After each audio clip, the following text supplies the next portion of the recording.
So habits are the brain's way of saving energy. Once something becomes habitual, brain activity drops and we go on autopilot, and the brain says, thank you, this is nice and easy, I can save my energy. And that's why you can drive home from work and not remember the turns you took, how many red lights you found, because your brain has outsourced that drive home program to a stored automatic pattern. So without habits, we would burn out from decision fatigue before noon. That's why it is so challenging to change habits, right? Because it requires a lot of energy. So the challenge is not all habits are efficient or aligned with our goals. And we need to start looking at which actions are inefficient and we need to start changing them. Okay, so understanding this cycle is key to knowing why certain behaviors keep showing up on the EPA test, even when the person consciously wants to change them. We have to go and change the routine, change the reward, change the reward, change the routine. But we will dive into this in the following lessons, and each lesson also has some exercises that I've used, that we use with our clients, and you can integrate them with all the great exercises that you probably already use with your clients. Most habits are unconscious.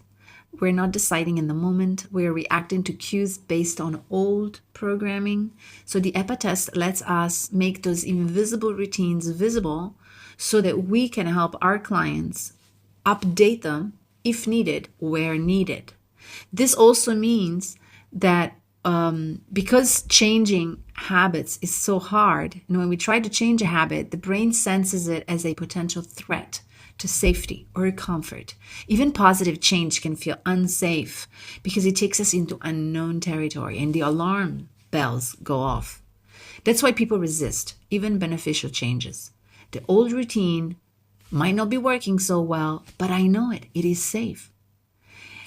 The new one, who knows? It might not work. I might feel worse.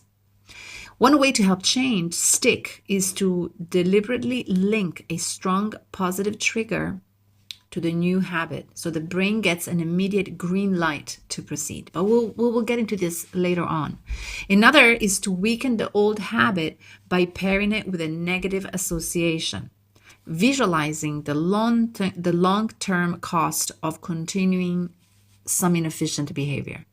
The brain is highly responsive to both attraction and aversion. So we can use both to support lasting change by showing the client that if they keep doing this, they might fall in a ditch. Whereas if they start doing this, they might start climbing up the mountain towards their desired goal.